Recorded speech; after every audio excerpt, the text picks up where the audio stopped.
So you had a response to this tweet, but we'll go ahead and look at the original tweet first. So this was from David Rozier. I hope I'm not mispronouncing that, but he's a congressperson out of North Carolina in the 7th district, and he says this is what happens when you extend unemployment benefits for too long and add a $1,400 stimulus payment to it right when employers need workers to fully open back up.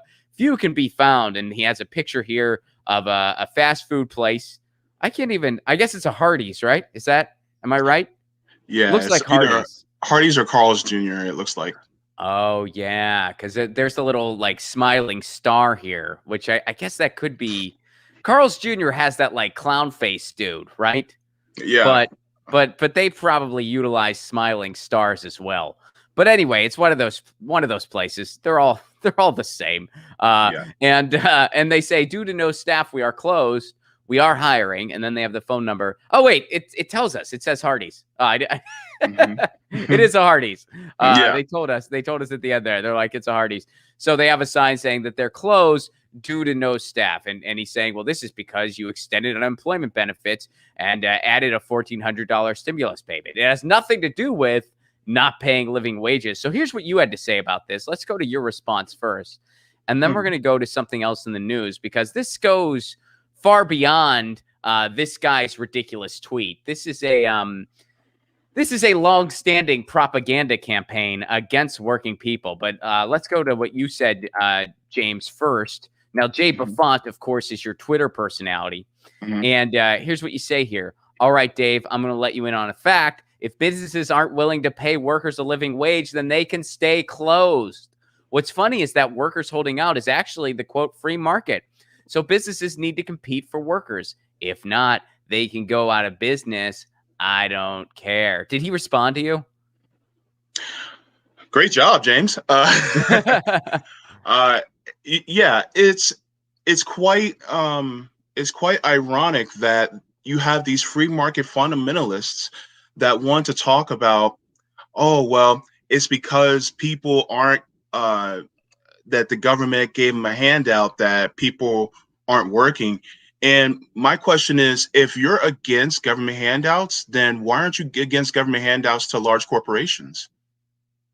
If we're going to make a thing, then let's cover all the bases.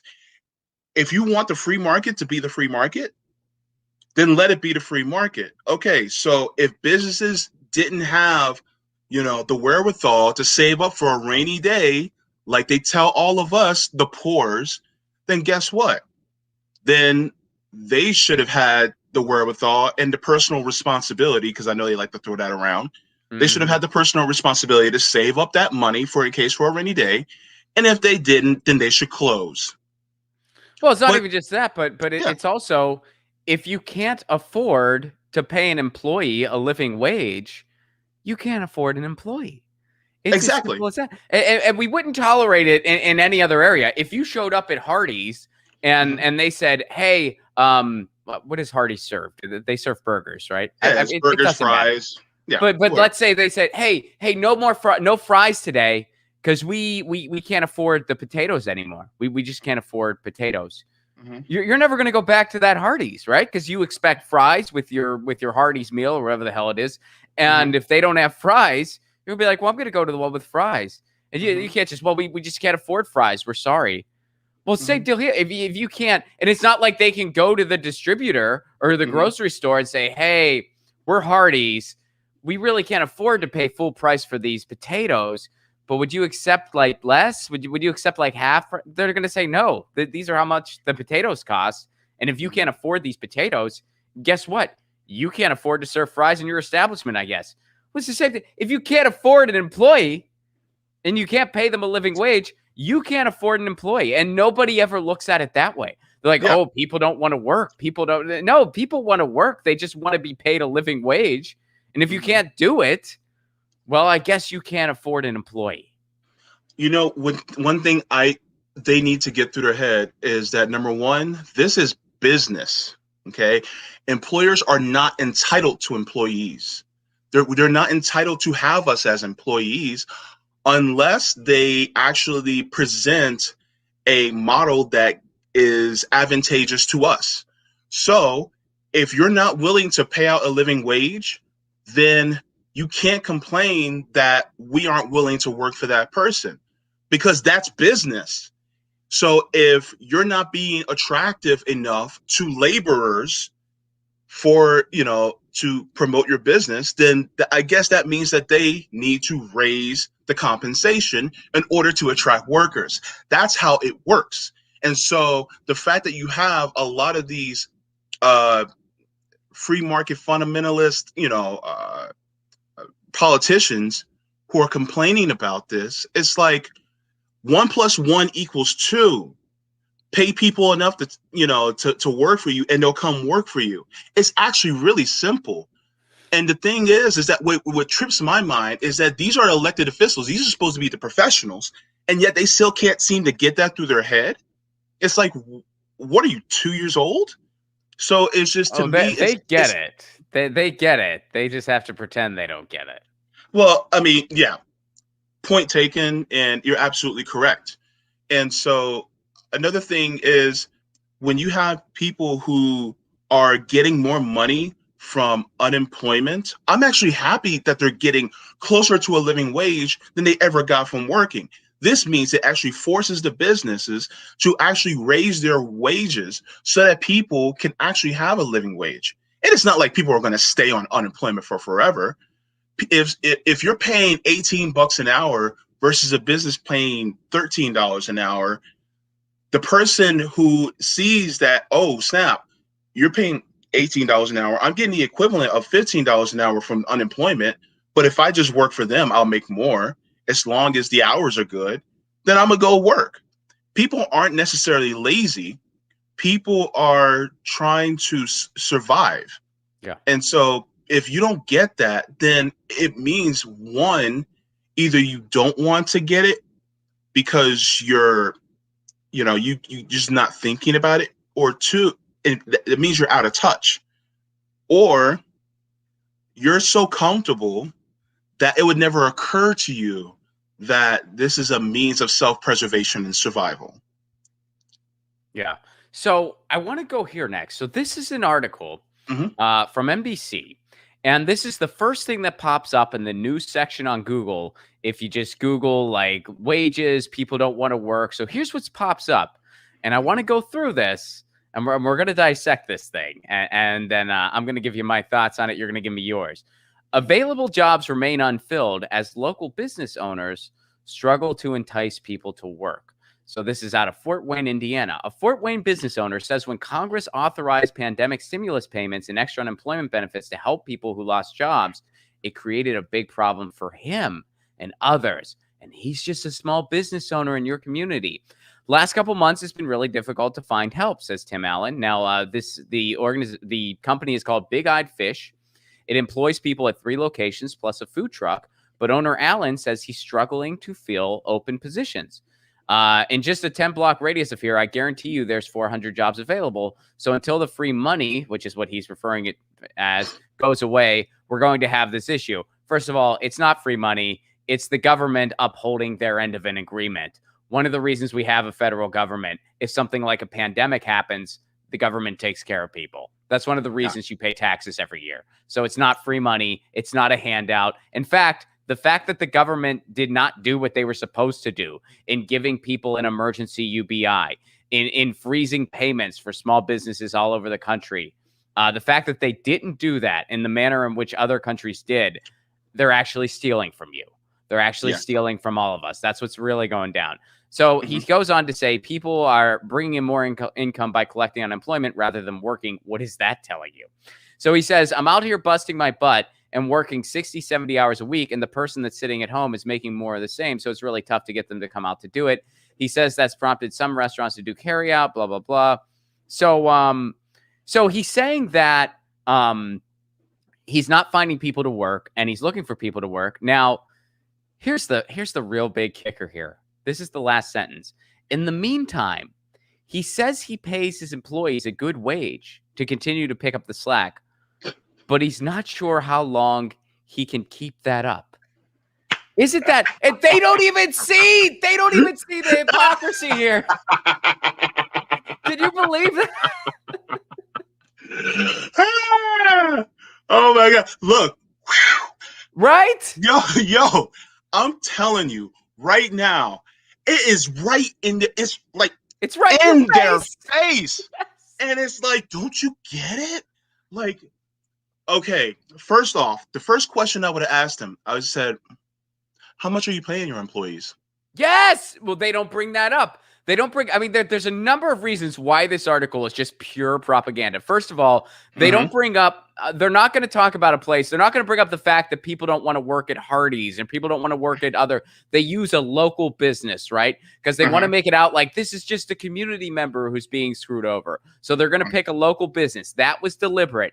The other big thing they do, they're telling it from his side of it, but they're not bringing up what he pays his employees. And then in this last sentence, they reveal what the real problem is, and they don't even see how they contradicted themselves. They're like, he just needs employees. He needs employees to work, but the employees that he has, he can't pay them, or he can't pay them good wages. So I guess in regular times, he just pays everyone a shitty wage. Normally, he pays shitty wage. Right now, he's paying good ones, but he doesn't know how much longer he can afford to do that. So he can't afford the employees he has, but he needs more, and he's entitled to them, apparently. I mean, this article just unintentionally shows its hand. Yeah. And the word good is a subjective word. So therefore, what is a good wage? Like, what is he paying him? They did not give that information out. And that would have been a lot more revealing about him in the article than anything. See, they intentionally didn't put in how much he pays. Because if he was paying maybe $12, $13 an hour, then guess what? People reading would have been like, well, of course, he's not paying a living wage. We all know basically what a living wage is. A living wage is somewhere north of $20 an hour, depending on what part of the country you live in. It's between, I would probably say between 22 and 28. Yeah. But the thing is that to him, that's like, no, I can't do that. And it's like, well, then I guess you can't have workers then. I guess you're going to have to do it all on your own. But and how much is he pulling in? Is he not selling enough food? I mean, he's got all these locations. Is he? I mean, yeah, they don't go into any of these details.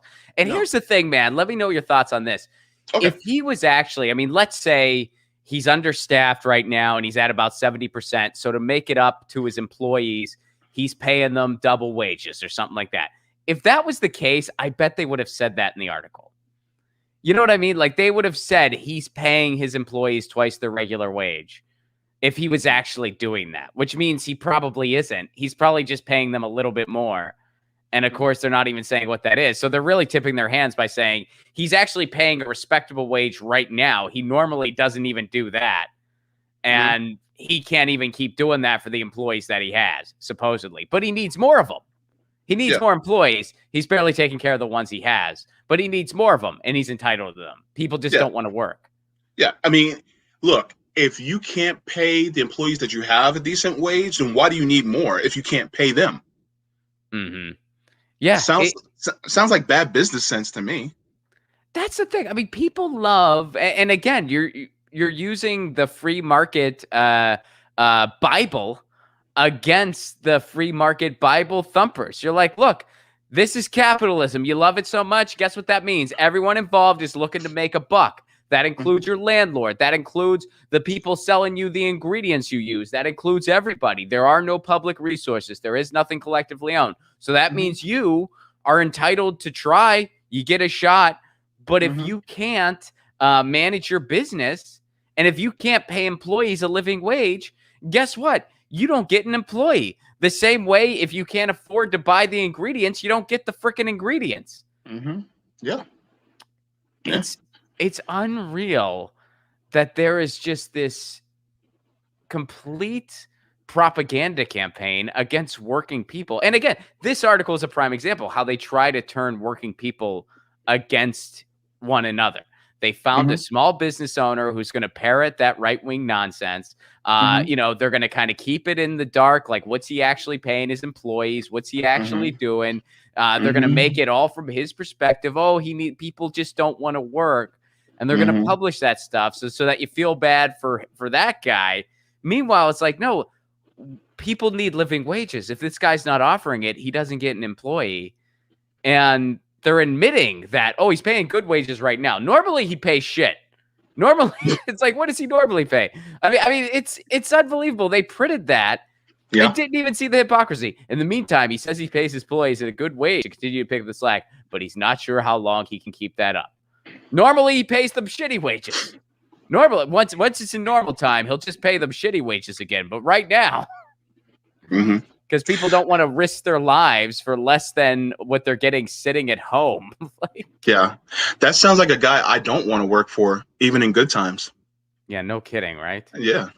Like, it's like if you're complaining about paying people decent wages, I mean, shouldn't that be something that you're proud of? That you can pay somebody a decent wage and then they can actually thrive from having that business relationship with you? Like, what in the hell this individualistic, capitalistic mindset is such a cancer on our society. Yeah. That you have people now that don't take pride in being able to have a good business relationship with their workers. In fact, they have a regret and a disdain for their workers. And it's like, you wouldn't even have that business if the workers weren't there. So it's just, it's to me, that is a deeply ungrateful person, because you're basically saying, oh, well, people are just lazy. Well, then shit, we won't work for you then if you think that all of us are just like that, because we're just trying to survive. Can you blame us? Like, come on. Well, and what's interesting too is, like, whenever they do take the approach of being a decent employer, it leads to higher productivity 100% of the time. It leads to better results 100% of the time. When you hear about these situations, and they do happen in the United States, they're rare, but they do happen, where something becomes, an employer co-op or an employee co-op, which I forget what the exact verbiage is in United States financial terms, but they do happen. I mean, there was that guitar company that just did it. There's that one grocery chain. I think they're based in Wisconsin. So it does happen. There's that CEO up in Seattle who, like, put everybody on a $70,000 a year salary. Dan Price. And whenever stuff like that happens, it leads to better productivity. It leads to a better workplace. Everybody's happier. Everybody wins. Everybody loves being part of the company. The company makes better revenue because everyone's happy. And so they want to be productive. They feel like they're part of something. Everybody benefits. Yeah. Everybody benefits. Even from a company standpoint, hiring and the process of orientation and training costs more money. So if you have a higher turnover rate, then that means you're expending more money just to keep and retain talent. But if the company culture, as well as the compensation, is that of a living wage, then that means the turnover will be a lot less, also saving that company more money in the long run. So therefore, actually paying people a living wage is actually beneficial for the company, because you're retaining talent and also you're lowering your expenditures over a long period of time. I am not a business major or a businessman by any stretch of the imagination, but that's pretty simple math to me. And so, taking the route of just wanting to pay people as least as possible is actually dangerous for a business. Yeah. Yeah. And it's horrible for everyone involved. It's, do you think that a potential silver lining in this whole thing is that as a society, we're going to start to turn the page on this one? That we're going to get better wages, that this is going to lead to a better tomorrow in this regard? Because people are realizing, I think a lot of people are connecting the dots, and they're realizing this shows the hole in the system. People don't want to just sit at home and do nothing. People want to be part of society. They want, I mean, especially in the United States, where it's really ingrained that you're supposed to live to work. People want to go to work and earn a paycheck. They just want to earn a living wage. And now you're seeing the holes in the system where it's like, geez, I'm better off just staying at home than I am working because of these exploitation wages. I actually like the fact that people are now realizing that they deserve better and they should demand better. Mm-hmm. The whole live to work mindset is, pardon my French, but it's a fucked up mindset. Oh, absolutely. And the reason why I say that is because working is should be a means to fund your life, not the life that you live. So the real reason why people work is basically to have their basic needs met, and that's it. Because what they do outside of work is actually living their life. Right. So for people to try to make it seem like working is the ultimate goal in life, it's not.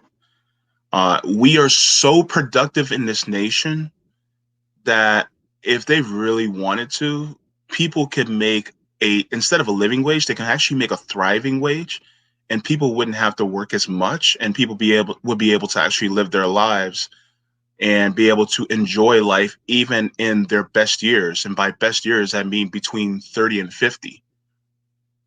And so this mindset that you have to grind until you get so old that you really can't enjoy your life, to me, it's just ass backwards. Yeah. You know. Well, I'm with you 110%. Yeah. And I'm happy.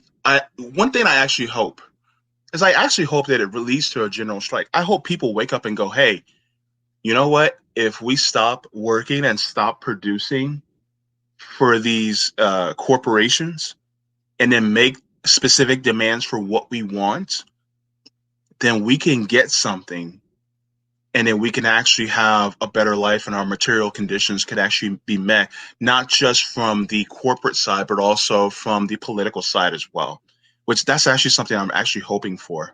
I don't know if it will happen in the near future, but I definitely hope it happens sometime in my lifetime. And it's almost like we're kind of in a kind of an inadvertent general strike right now, because now you have workers going, we don't have anybody to work for us, and it's like, well, it sucks to be you, pay people more. Right. You know. Well, I'm with you on the general strike 110%, and I'm sure you know that already because I talk about it a lot, and I talked about it on your guys' show. But I think that it's got to happen sooner than later. I mean, I think if it doesn't happen soon, it's not going to. And I just don't see any other way out of this thing. I think people need to just, I mean, there needs to be kind of a complete restructuring of the working class, because the working class has been decimated. And I think the only way to get to that is a general strike and saying, this is, we demand better. And there's more of us than there are of the ruling class. Yeah. Actually, my fellow FHL co-host RJ, he had on Thomas Frank a few weeks ago, and Thomas Frank was actually he said something that made a lot of sense. He said that in order for a general strike to happen, people have to feel like they have absolutely nothing to lose. Yeah, he's right. I agree with that. Yeah. And so to get people to that point, I don't know if it's going to happen soon. I want it to happen soon. Yeah. I don't know if it will. The only thing I can think that we can do to push the needle is to continue to keep having these conversations. Well, and I think there's also like the whole element of the mutual aid involved, and the kind of community support that is necessary for something like that to succeed. And I get what Thomas Frank is saying, where people really need to feel like they have nothing to lose, but I would say that that's valid in the metaphorical sense, not as much in the literal sense. Because in the literal sense, if they feel like I might lose my child or I might lose the roof over my head, they're not going to go on strike. But if they feel like I'm going to lose this job and fuck it. I don't care. I am demanding better, and I'm not going to settle for less. And you know what? I have my community around me. I know that I'm not going to be out in the streets. I know that people are looking after my kids while I'm out there on the picket lines. I know that, you know, that sort of thing where it's like the community is there for each other. That's going to make it easier. And that's why other places strike more. They strike more because, you know, they have nothing to lose that's not worth losing if they have to. You know, their health care is not tied to their job. They know, you know, that their kids are taken care of. They live in more nurturing societies that, of course, have their own problems, but they are more nurturing and better social safety situations than the United States. So they're able to strike and strike often. Yeah. And that's actually what I'm hoping for, is that people are being screwed. They're being gypped. They're being taken for a ride. They're being bamboozled. And that's the nature of capitalism, is to do this. Is people need to feel how exploited they actually are.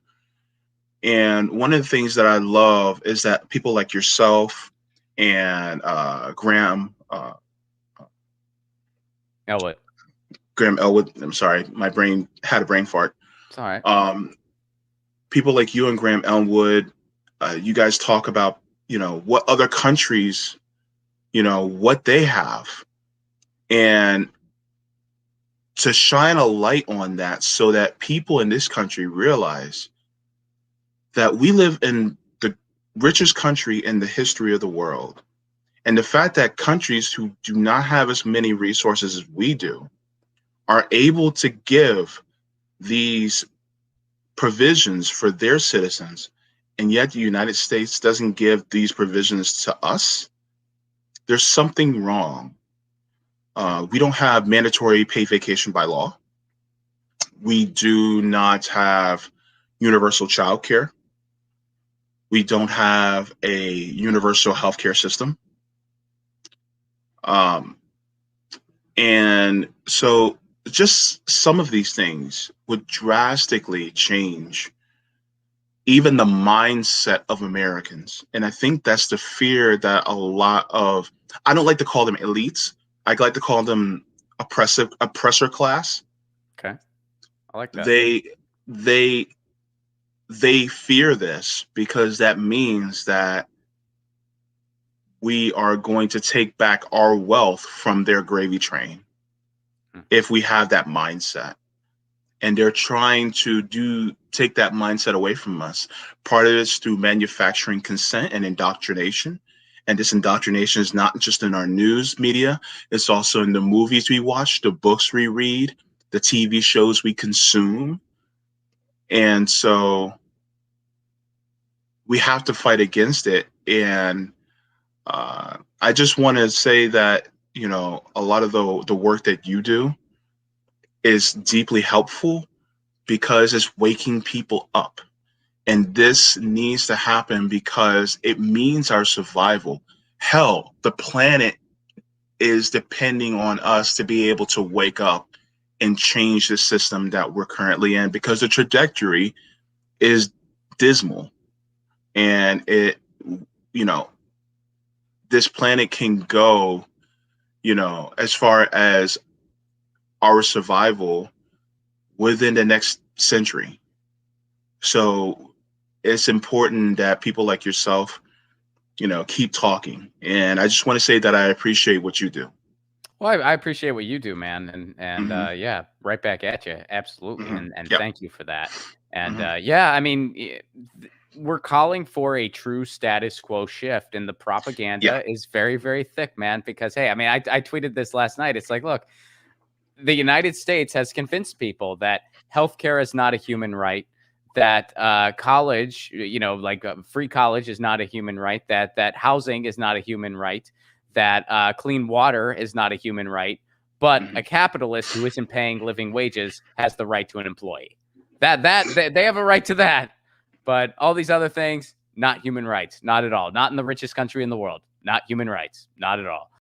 Get your news on with Ron. Don't you want to know what's going on? We're getting on